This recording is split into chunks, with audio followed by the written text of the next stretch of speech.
just mentioned, our presentation will be World Englishes and Japanese Students' Beliefs. Before we get started, we just want to give a quick shout out to the JALT organizers for making this conference happen, particularly our colleague, Wayne Malcolm, the Director of Program, and Mizuka Tsukamoto and Louise Ohashi, the co-chairs of the conference.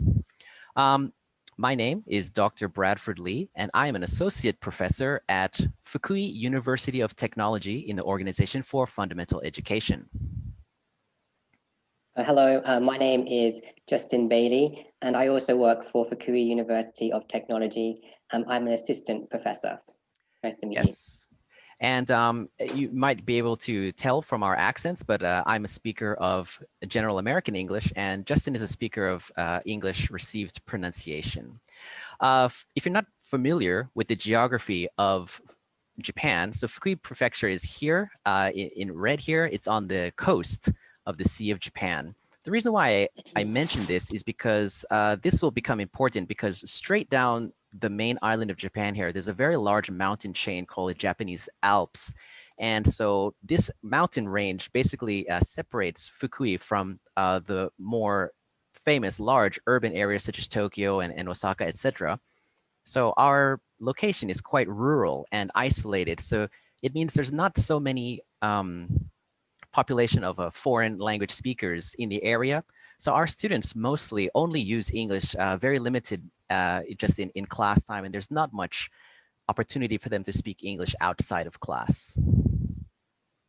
The topic of our discussion today is how do students value English teachers from various contexts? Before we get into our actual study, Justin will give a little background about world Englishes in general. Yes, I'd like to talk about the work of Kachru. So the idea of multiple English languages was first introduced by Kachru in 1990. He described 3 concentric circles of like English speakers, so 3 types of English speakers. So first we have those from the inner circle, and then we have the outer circle, and then finally we have the expanding circle. So I'd just like to talk about these 3 circles. So with regards to speakers from the inner circle, these are people who use English as their first language, and they include countries such as the USA, the UK, Australia, and so on. With regards to the outer circle, these are English speakers from post-colonial countries who use English as a second language, such as the Philippines, Kenya, and India. Actually, there are more than 50 countries that fall into this category, but I just want to take these 3 examples for now. So the Philippines used to be a territory of the United States, while both Kenya and India were both former colonies of the British Empire. As a direct result of this, these countries have more than 1 official language. So in the Philippines, there's 2 official languages, that being Filipino and English. Then in Kenya, it's English and Swahili. And then in India, there are actually 22 official languages, and English is one of those 22. Finally, we have the English speakers from the expanding circle. And these are people who learn English as a foreign language. So as you can see, Japan falls into this category, along with other countries such as China and Russia, and most of the other European countries also fall into the expanding circle as well. So why Kachru's work was really groundbreaking, especially at the time, which was in 1990, was because he was one of the first linguists to propose that English was not just a single entity, but rather a multitude of different varieties. So we are not the first researchers to look at this concept by far. Especially, we wanted to present just briefly some past research that has been done about world Englishes, particularly in the Japanese context. On the screen, I have some of the major works that we found in our literature review. However, there's a few factors that make our research distinct from these past research. In order to save time, I'll just show them all at the same time. But as you can see here, for example, in red, this is the location where the study was conducted. Unfortunately, these 2 didn't report that. But for example, Tokyo, Kanagawa, Tokyo, Tokyo, Tokyo. So these are the the largest prefectures in terms of population and of course foreign people in Japan. So like I said, Fukui is very rural and there's not many foreign people living here. So that's quite a different population than the population that we looked at. Miura 2009, this study was conducted in Yamanashi, which actually does have a population level similar to Fukui. But as you can see, the population was English majors. So we, actually the Fukui University of Technology where Justin and I work, we don't have an English department. So there's no English majors. They're all majoring in some kind of engineering, electronical or mechanical engineering. And so the population is also quantitatively different. Finally, well, also the number of participants, you can see the maximum here is 381. However, many studies, 33 students, 22 students, 37 students, quite small samples. And the English ability, so only 3 studies actually reported this, but they have TOEIC scores anywhere up to 800, which is very, very excellent. And, average 445, which is also above average. So Justin and I, in May of this year, we actually published a precursor research study, which this next project is based upon. Justin? Yes, so for our research study, we actually had 2 research questions. The first one, yes, so to what degree are students aware that differences between Englishes exist? So what we meant by that was, do students know that there are differences between, for example, British English and American English, or do they just see English as one single uniform language? So that was our first research question.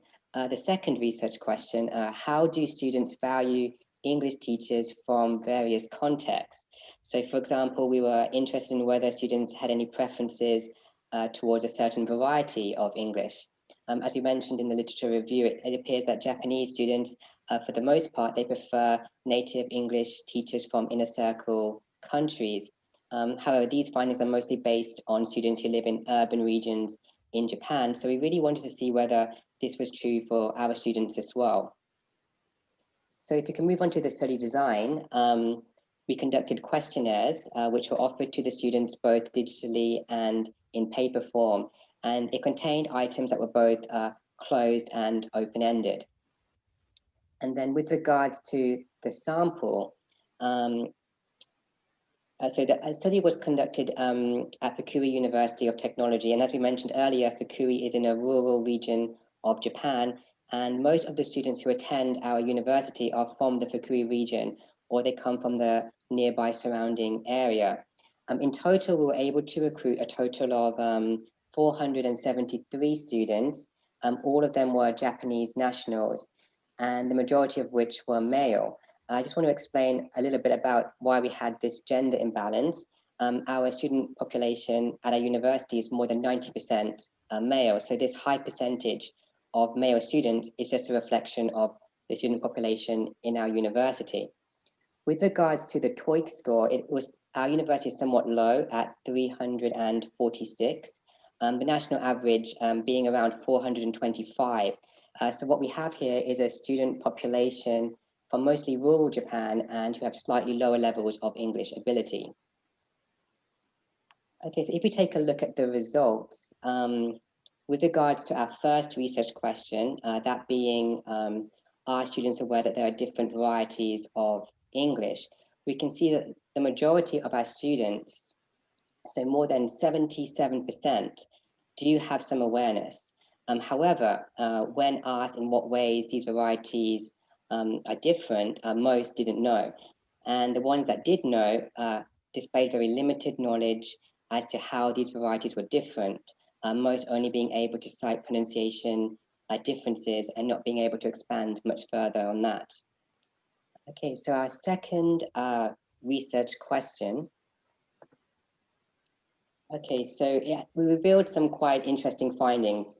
So here we can see our students' preferences and how they feel about having a teacher from various contexts.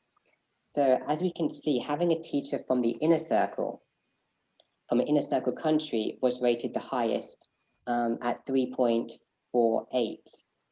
which from our key at the side, if you look at the key, that score is placed almost in between a neutral response and a slightly interested response. Okay. So actually, this finding is in line with previous research, which suggests that Japanese students do tend to prefer inner circle varieties of English when compared to the other varieties. So for us, this wasn't so unexpected. However, one finding that wasn't anticipated was the finding that having a Japanese professor of English was rated the second highest at 3.42. As previous research suggests that Japanese students typically rate Japanese varieties of English as somewhat negatively. It's also important to stress that although the rating for a teacher from an inner circle country was rated slightly highly than a Japanese English teacher, this difference was not statistically significant, which suggests that there is no real difference between how our student sample rated these two groups. So it was this somewhat ambiguous finding that led us to look into this research area in closer detail. And now Dr. Lee will explain more about the reasons behind why our students responded in these ways. Right. So we totally expected the inner circle country teachers to be rated highest. So we actually were surprised when Japanese teachers rated so highly. So we went back and we asked the students, okay, so you rated Japanese teachers of English as slightly interested, but why? So in a totally open-ended kind of interview style, we collected responses from all 473 students. And the way we're going to present them is in word cloud form. So I realize it's not exactly academic, but for the presentation, I thought this would be the easiest. We grouped the responses 1 and 2, which are upset or slightly concerned, as negative responses. And we grouped 4s and 5s as slightly interested or ideal as positive responses. And so the word clouds that we will present do not reflect the answers of neutral students. First, negative responses towards inner country circle teachers. The way a word cloud works is the larger the font is, it's the more times that word was mentioned in the student response. So the main point that students tended to mention was that listening was going to be a factor that made them have a negative reaction, particularly that listening would be difficult, you know, if they're conversing with an American or an Australian or something. However, it is important to mention that the students themselves, they tended to comment that they were poor at English. So this goes back to our sample. So our sample is from students who are below the average in terms of speaking and listening ability. So it kind of makes sense that they're going to have this concern. Whereas, you know, students who are very proficient, they wouldn't necessarily be afraid of listening with you know with a native inner country speaker. Unfortunately, there were a couple kind of touchy responses. For example, I hate English. So this also goes back to perhaps the general level of English proficiency, and the word fear came out quite often. So they were afraid of, you know, interacting with the inner circle country person. However, the positive responses for inner circle country teachers, the most common was that they are looking for the authenticity. So they would really like to get authentic pronunciation, particularly. So not really vocabulary and grammar, but the other things. They also thought that someone from an inner circle country would be fun. In response to the question, yes, the responses were all in Japanese, and I translated them. And many students said that they're interested in not only English, but also foreign countries. So if the teacher was from, say, you know, Australia, they wanted to learn about that as well, foreign countries and foreign cultures. They also said practicality was an issue for them. So they wanted to learn not only what was in the textbook, but other ways to say the same thing or, other ways that would actually be used in the countries. Next is negative responses towards Japanese teachers of English. So I just want to apologize. I know there's many Japanese people in the audience. This is not our opinion. This is we're only reporting what the students responded. The main response was, they don't really have a particular reason, just their personal preference is non-Japanese. Unfortunately, many students said they felt a Japanese teacher would be uninteresting, not fun. And now we're getting into a kind of a different thing. We're kind of going away from linguistics and more into psychology or psycholinguistics. But they actually said that they hate when another Japanese person speaks in English. And of course, as English teachers, this is a very big problem for us because we want to encourage the Japanese students to speak English as much as possible, even among themselves. But there still seems to be some kind of resistance, some kind of psychological resistance to this. They said that when they meet a Japanese person who speaks English well, they feel like they're somehow bragging, like, oh, look how good my English is. I've personally have experienced this in class where there'll be a student who's very good at English and he'll have some pressure from his classmates. Oh, like, hey, look at this guy. But I was very intrigued that Japanese students would feel the same way about a teacher. So that's something that deserves a little bit further investigation. Also, yeah, too much pride. If the Japanese teacher is speaking, in English, they're like, take a look at this guy. And then they had some students said they had bad memories from junior high school and high school, their English classes that were predominantly taught by Japanese people. But this is the real key of the study. So the positive responses towards Japanese teachers, what did the students say? Obviously, they thought that they would be able to ask questions. Anything they wanted to know, of course, they felt that they would be able to ask and communicate with the Japanese instructor.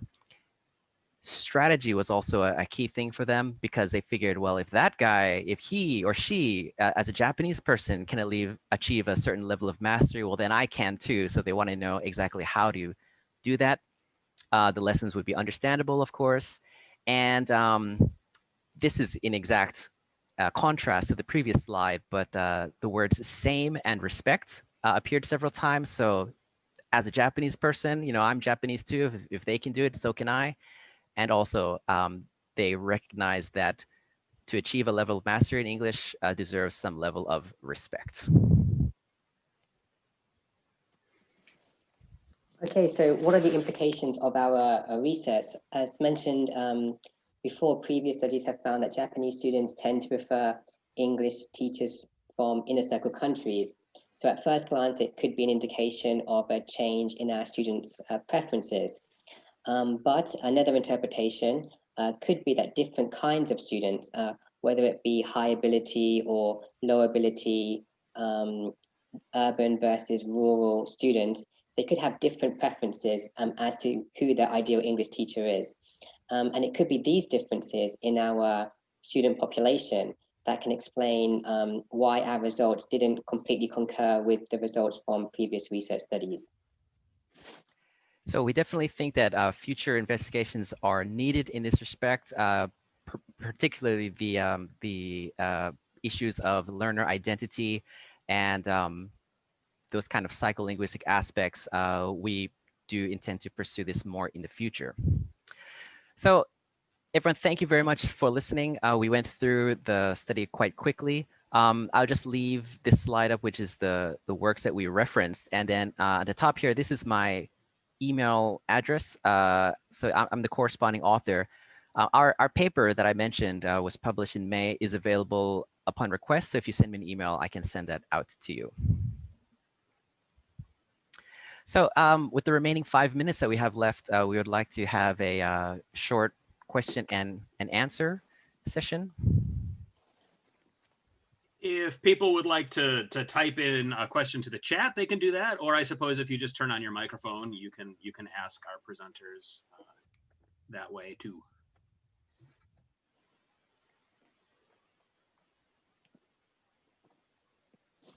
Thank thank you so much for the very interesting presentation. I'm actually doing a very similar research work about Japanese students' attitudes toward native speakerism. And so far I've collected data from about 250 students in Kansai area.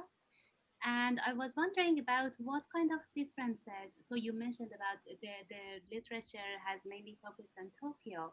So what do you think is the main big differences that you have found about your case study with the main literature, which has mainly focused in the Tokyo area? I think the main difference is the fact that our students are clearly learning English as a foreign language, and they're not gonna use it in their daily life, only in the classroom. So I think they think of it as more of an annoyance than anything, because they're majors of other disciplines as well. Whereas I find students who are from the more urban centers, they're more interested in the communicative aspects of it, and they're more likely to have a friend who's from a foreign country, or know people from foreign countries. So it's the attitude towards the actual use of it rather than a requirement for just graduation. Yeah, for sure. Most of the students in our university, they've never gone abroad. Most of them have never even left Fukui prefecture, so. One of the questions in the chat is, are your students generally aware that they are learning textbook ease rather than English? I would say so, because we do have, it's called English Cafe, where students can come in and they can just have free English chat with we have 12 foreign language professors at our university. And they do quite often mention that the way that we speak is not, what they've been learning. They have the real hello, how are you? And when they come into English Cafe, we're like, hey guys, what's up? And then I think they do notice that there is quite a difference between practical speech and textbook ease. Let me see. So there's a question about Japanese teachers of sorry, what was the difference between hires? There was a question about Japanese teachers of English who have been abroad. We do not actually have any Japanese teachers that fit that particular profile in our university at this time. But there are a few students who lived abroad. I know a student who lived in America most of his life. And when he came back to the university, he was speaking English perfectly fluently. But over time, he would kind of look around, and he's like, oh, he realized he was standing out. So now he started to change his English into very broken katakana English. And it's really quite odd, but it's kind of a peer pressure, which I think all of us have experienced before. But the surprising thing was that a teacher would actually face the same kind of peer pressure. We still haven't figured out the reasons behind that.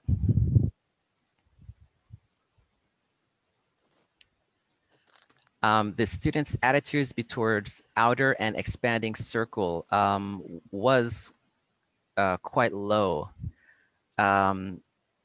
It was quite low, but some of the students did say that anyone who was better than them in English, they would like to learn from. But as you can see here, so yeah, quite neutral, quite neutral. So this one on the bottom here about other non-native speakers, this just means, for example, anyone who can speak English better than you, how would you feel if that person were your teacher?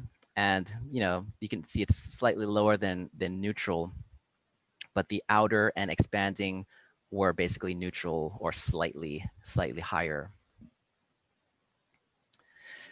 Let's see, I'm having trouble keeping up here. Thank you. Let's see.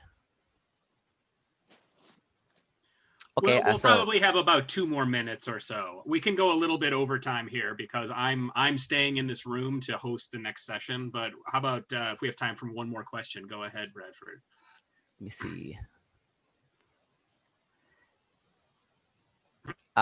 So one question is, you showed numbers, but what were some of their responses? That will be in the post-conference proceedings. We will do more academic presentation in terms of that. And then last one, talking katakana English is also one of the ways for students to adapt to the classroom environment, I guess. Yeah. So they don't want to stand out or appear that they feel like they know more than other students. So they kind of, you know, like you'll say, oh, does anyone know the answer? And I know he knows the answer, but he won't raise his hand, you know, stuff like that. So yeah, this is one of the main issues in the Japanese English classroom, isn't it?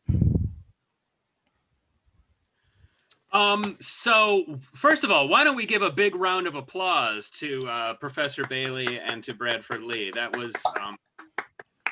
was so interesting. It's such an interesting topic, and that's really, really kind of unique research that you were explaining to us. So we have to, like I indicated, I'm not going to close this Zoom room because I'm hosting the next presentation, which starts in 8 minutes here in the same room. There is a Hangouts room that's available, right? So if anybody wants to continue the conversation, you can move over there, and then whoever's hosting that room, I believe, can put you into breakout rooms so that you can continue that on. I'm going to turn off the recording now, and nobody needs to hear